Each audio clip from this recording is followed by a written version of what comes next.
fast, Tyson? How are you doing that? It's physics, Terry. It's physics. Number 20, Damon Wayans Jr. Jakey P in the place to be. What are you doing here? I thought you were in the 124. I was, man, but then I arrested all the bad guys in Staten, so I transferred to the 9-8. So dope. A member of the prolific Wayans family, Damon Wayans Jr. is best known for appearing on shows like Happy Endings and New Girl, the latter of which makes for some interesting continuity issues. But more on that later. Wayans Jr. plays Stevie Shillings, Jake Peralta's first partner from when the two of them were beat cops. A reunion leads to the two of them gelling and reminiscing about old times, frequently breaking into improvised raps. We're to the drive-in a car! While Jake's buddy Charles Boyle is jealous, he also discovers that Shillings is a dirty cop after he plants drugs at a suspect's house. I can't believe I'm saying this, Stevie, but I gotta report you. Ow! Did you just Donkey Kong punch me? It's not enough room to regular punch you. If the show could get him back somehow, maybe that would unbreak our hearts. Number 19, Jenny Slate. Hello. Hey, you're Bianca, right? Mm-hmm. I'm Jake. I'm a friend of Freddie's from work. I'm looking for him. Well, which Jake are you? Are you Jakey Lady Hands? Or are you Jakey the Jew? Well, it feels weird saying this, but I hope Jakey the Jew? Mm-hmm. The first SNL alumnus on our list, Jenny Slate is also notable for her voiceover work. In Brooklyn Nine-Nine, Slate plays Bianca, the mistress of mobster Freddie Maliarty. Get him up! Get your hands up! Yeah, lady hand. Jake hears the mobster is hiding out at his mistress's place and confronts her there. Although she first holds him at gunpoint and is then uncooperative, Bianca eventually gives up her former beau when she learns he was cheating on her with her sister. Freddie is cheating with Bianca G, but also with her younger sister, Valerie. No. Oh yeah, I saw them together. That's why it's in the song. I knew it! It's a small but crucial role for the episode, and one that Slate clearly has a lot of fun with. Number 18, Nicole Byer. Carl? Mangy Carl? Yes. That is me. I'm Trudy Judy, Doug's sister. This is our Aunt Patrice. I'm so glad you could make it. Doug really loved you. Doug Judy may not make our list, but his sister Trudy Judy does. You trying to get your freak on with my sister? What? No. I see you looking at Trudy Judy's booty. I am not looking at Trudy Judy's booty. Oh, you don't think she's a cutie? Don't be snooty. She's a beauty, but I'm on duty. And you're married. Well, yeah, but that doesn't rhyme. Played by Nicole Byer, a comedian known for her bake-off show Nailed It, Trudy is quite similar to her brother, going so far as to copy his signature crime, stealing Pontiacs. She's also prone to betraying Jake to evade justice, just like her sibling. Trudy is more than just a female version of the Pontiac Bandit, though, as her flamboyant and confident sexuality gives her a flair all her own. Trudy Judy, you're not gonna see boobs or butts this weekend. I'll see butts if I want to see butts. While she's only appeared a few times thus far, given her brother's reformed ways, it's possible she'll continue to appear. Number 17, Shan Aston. Right now they're trying to get root access by connecting the OSI network to the data link. This actor of Lord of the Rings and the Goonies fame is also a self-professed fan of the show, tweeting about its cancellation by Fox. Thankfully, not only was the show saved by NBC, but Shan Aston also wrangled a role of his own on Brooklyn Nine-Nine. Aston plays Sergeant Knox, a tech expert called into the precinct after it's hacked. I hate to say it, but maybe it's time we start thinking about erasing the server. No, not until the last possible minute. What else can you do? With a ticking clock, Knox pressures Captain Holt to erase the servers. Yet Amy discovers that Knox is actually the perpetrator and is attempting to use them to destroy evidence of an earlier crime he committed. From fan to show foe. You called me. He called me. He said he had a tip for the officer in charge of the Avery murder. I said I could meet any time except for this morning because of the dentist. I had it all planned out. Guess you didn't count on my FOMO. Yeah, that's right. It's crippling. Number 16, Tim Meadows. Wait. What? Did you say eat people? Are you a cannibal, Caleb? Another former SNL alum, Tim Meadows plays Jake's prison cellmate and friend Caleb. Although amiable and friendly, Jake is horrified to discover that Caleb is a cannibal. Nevertheless, as one of Jake's few allies inside, Caleb is indispensable during the detective's time served, even taking a knife for him. Peralta is my best friend. If you want to kill him, you're gonna have to kill me first. Because friendship... Oh my God, he stabbed me, Jake! That doesn't stop him from getting a little bitey, though, such as when he returns to assist Jake with a case. Come give me a hug. I'm not gonna eat you. Also, don't hug me, because I will try to eat you. Meadows manages to make Caleb's congenial attitude contrast hilariously with his disturbing interests, making for a wonderfully entertaining and kind of scary character. Number 15, Mark Cuban. Doug Judy! Doug Judy and Jake Peralta may begin as bitter rivals, but their bromance grows as time goes on, to the point where Jake attends Doug's bachelor party. Held in Miami, the guys take a private jet lent to Doug by Mark Cuban, the billionaire host of Shark Tank, playing himself. It's a short scene, but in it, we learn that Cuban had Doug on his show to pitch a noise-canceling blanket for intimate relations called the Smush Shush. How do you guys know each other? Doug came on Shark Tank to pitch his idea for the smush shush. It's a noise-canceling blanket for secret sex. The product demonstration did not go well. Does anyone else want to see that episode of Shark Tank? Number 14, Nick Kroll. All right, everybody take their seats. My name is Agent Kendrick, Homeland Security, and I am in charge here. This comedian, best known for creating and starring in shows like Big Mouth, appears in an episode where the 99 is invited to participate in a mock hostage situation in a multi-agency training exercise. Kroll plays Kendrick, an arrogant Homeland Security agent who immediately gets on Jake's nerves.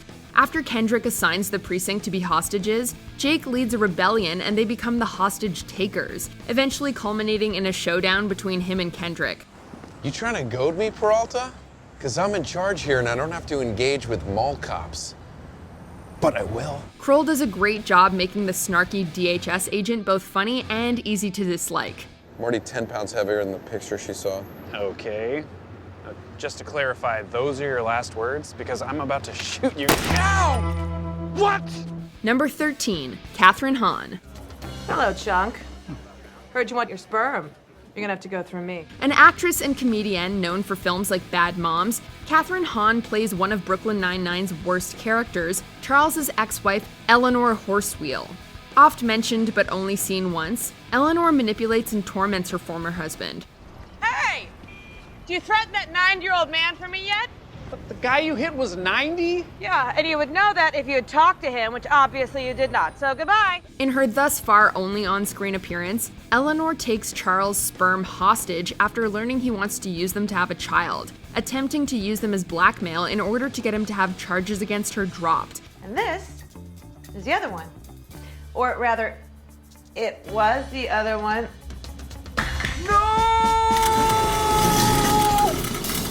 She shot a hostage. It's a testament to Hahn's skill as an actress that we hate Eleanor as much as we do. Then again, anyone who treats poor Boyle so badly was bound to earn our ire. Number 12, Maya Rudolph. Marshal Haas. Greg? Jake and Captain Holt being forced into witness protection isn't all bad. It gives Andy Samberg an opportunity for an SNL reunion. His former castmate Maya Rudolph appears as Marshal Karen Haas, the duo's contact with witness protection. Larry, what's your favorite movie? Die Hard. Wrong. Jake's favorite movie is Die Hard. I asked you for Larry's favorite movie. Two people can have the same favorite movie. Haas is insistent on maintaining the minutiae of their cover identities. She also calls a meeting that gets strangely personal, as Haas asks their advice in a roundabout way for her to cheat on her husband with a younger man. Rudolph's absolute commitment to the character's ridiculousness is a real treat. I don't know. I mean, I met someone, okay? And, it's not my husband. Nothing's happened yet, but my entire body is on fire. He's Cuban. Is this still official business? Of course it is. Number 11, Kid Cuddy. Destin, it's been a while. Mind if I ask you a few questions? Well. If it isn't Joke Peralta. A famed rapper and actor, Kid Cuddy shows up early in the show's history as Dustin Whitman, a recently paroled convict that Jake put away, whom he suspects is up to his old tricks after a robbery with the same MO occurs. Unfortunately, Jake arrests him without enough evidence, giving the team only 48 hours to prove his guilt. I got all the time in the world. No, you actually have 48 hours. I know the law. As it turns out, Whitman taught his former cellmate how to do it and gave himself an alibi, leading to his arrest. Kid Cuddy plays Whitman's smug superiority well and acts as a great foil to Jake's antics. What are you gonna do? Annoy him into talking? Ha ha. Number 10, Zoe DeChant. NYPD, I need to commandeer this vehicle. It's a crossover. It's a crossover SUV, and you can't have it. Most of the cameos on our list are of celebrities playing themselves or original characters. However, in this instance, we have a character from another show. Zoe DeChant appears in a crossover event between New Girl and Brooklyn Nine-Nine as Jess Day. No, this is Schmidt's mom's car, and I'm more scared of her than I am of some two-bit thug. I'm not a thug, I'm police. Okay, then name one law. Don't kill people? That's on me. I set the bar too low. Although the New Girl half of the crossover is much more extensive, only Jess appears in the Brooklyn Nine-Nine episode, in which her car is briefly commandeered by Jake while pursuing a suspect before he crashes it soon afterward. It's a short but sweet cameo that we enjoy every time. You're making a point you don't even believe in.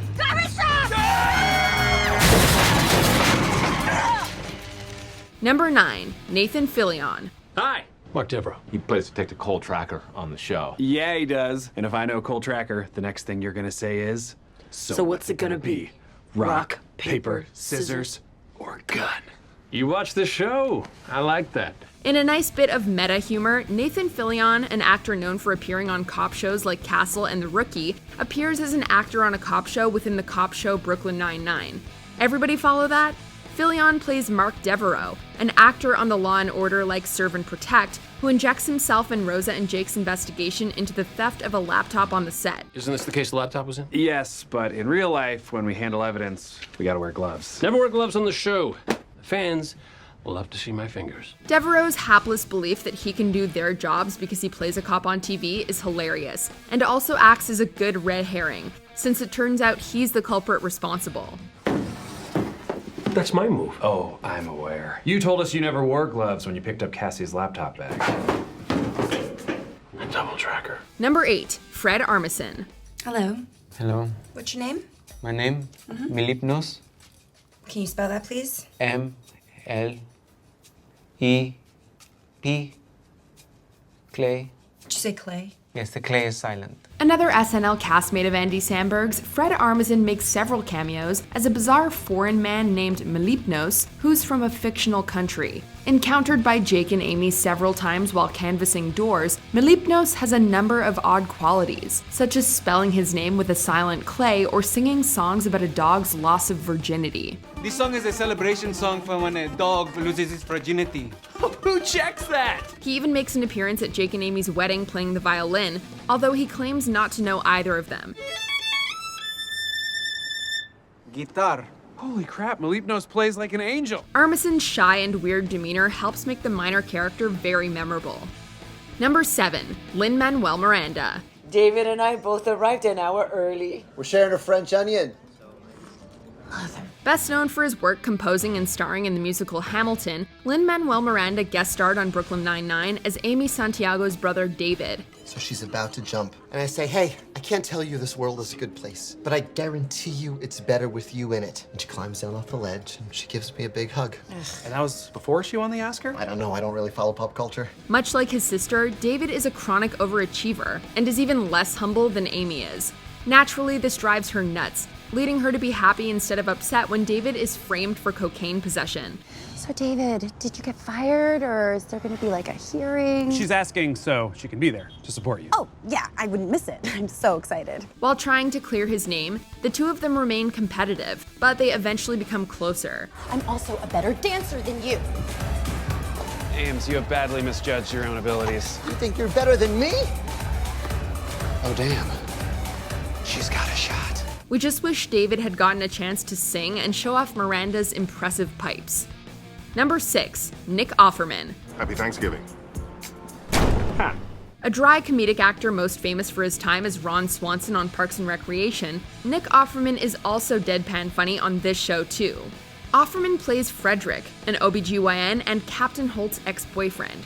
When Terry's wife goes into labor at the station, Jake, in charge of the delivery due to Terry's absence, forces Holt to try to reconcile with Frederick to gain his assistance. Please don't slam the door again. We have a bit of a medical situation.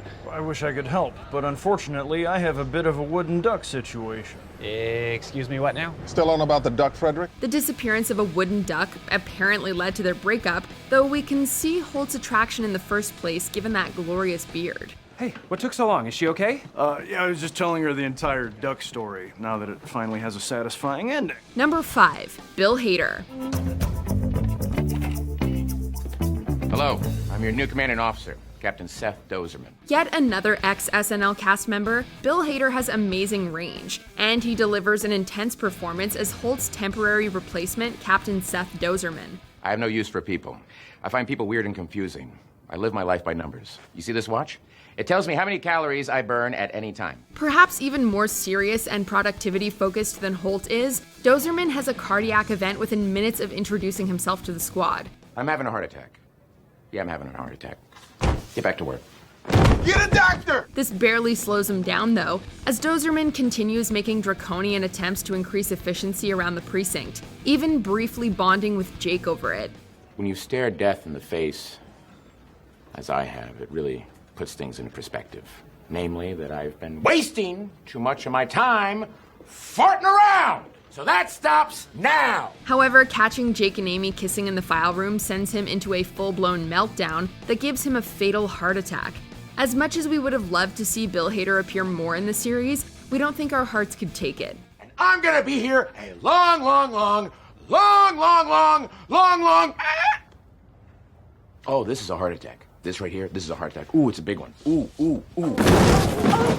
Number 4, J.K. Simmons. Squad, meet Detective Frank Dillman of the San Francisco PD. J.K. Simmons has had a long career, during which he's appeared in pretty much everything, so it was only a matter of time before he showed up on Brooklyn Nine-Nine.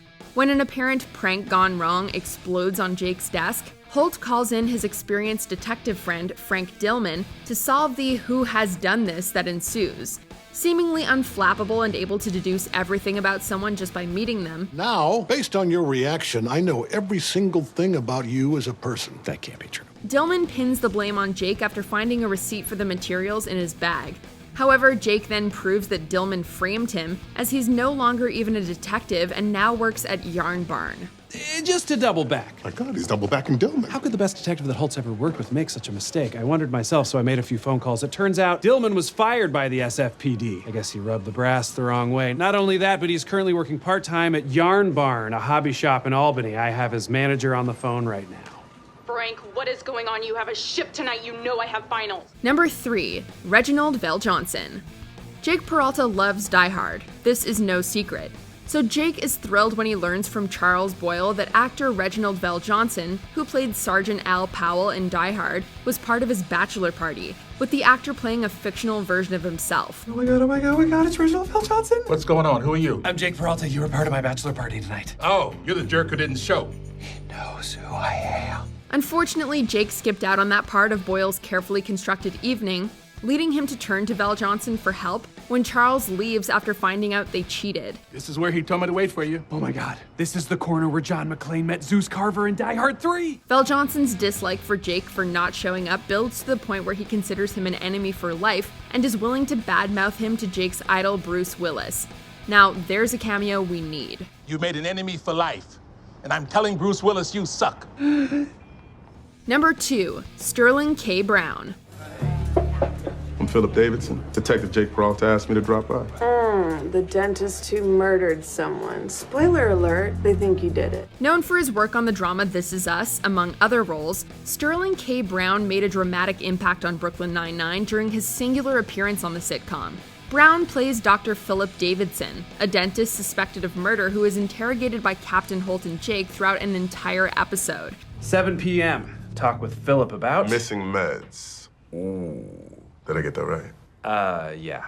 But missing meds hardly sounds like firing Cheryl, so maybe you want to He explain. thought Cheryl was stealing diazepam, that's why he wanted to fire her. Any other questions? Davidson is smugly superior and always seemingly a step ahead of them. Eventually, though, Jake is able to play on his pride and get him to fess up to the murder. He may just be sitting at a table, but Sterling K. Brown still manages to make Davidson one of the show's most effective one-off antagonists. I knew exactly where I was driving. I left my phone in the office on purpose. I was in a surgical suite by design, and I didn't use some glass award that any idiot would clearly see was missing. I made a rod out of a special dental polymer, killed him with it, then melted it back down. It's already in a patient's mouth, son! Before we unveil our number one pick, here are a few honorable mentions. Mario Lopez, biggest celebrity snub. So what's up? Can I come in and get a drink? Actually, I'm sorry. The venue's at capacity. There's just too many people inside. Wait, I was told that this event depended on me. You just begged me like an hour ago. And now I'm begging you to stop embarrassing yourself because it's not a good shade on you. Pete Davidson, pre-SNL fame. Hey, yo, I'm an at-risk kid and I think it's cool to sell drugs. Hold up. Why does the kid selling drugs sound like he's black? He's not. Well, why not? Are you saying that black people can't sell drugs? Neil deGrasse Tyson, just when you thought the guy couldn't get any cooler. Who dis? Hi, Gene. I'm Neil deGrasse Tyson, And I care why? director of the Hayden Planetarium, one of the world's leading astrophysicists, and he's doing me a huge favor. And how do you know Terrence Space Tie? We're gym buddies. Damn, Neil deGrasse Tyson! How are you doing that? It's physics, Terry. It's physics. Nasim Pedrad, Jake's con artist sister. Jake? Kay! Oh, no. It's me, Kate! Give me a hug! Stand down, man. Back off, dude! That's my brother! Oh no. It's a mom cut situation. Paul Rust. His new album is called Escape Plan. Jake, Gina. No way, Mikey J. Amy, this is Mike Joseph, aka the lead funk bassist from my legendary ska band, Skalvester Scalone. Number 1, Adam Sandler. This is terrible. You don't know what you're doing. Adam Sandler? Yeah, that's right. Yet another SNL alumnus and a frequent collaborator with Andy Samberg in movies, Adam Sandler makes a cameo in Brooklyn Nine-Nine playing himself. While trying to spot a suspect in a crowd, Jake switches places with an auctioneer and is heckled by Sandler after he does a poor job of pretending to auction off items. How much you guys want to pay for me to stick my socks in this moron's mouth? I will. Did football legend Joe Theismann just bid $1,000 to put a sock in my mouth? You bet. Although Sandler has most of the crowd behind him throughout the exchange, Jake's crack about Sandler's Russian Revolution movie featuring Kevin James is definite gold, particularly since it's true. I collect antiquities. I'm a serious person. I'm writing a movie right now about the Russian Revolution. Oh, really? Who does Kevin James play in it? It's a serious movie. Trotsky. Ah, there it is. We have to wonder who Sandler himself would play, Lenin or Stalin.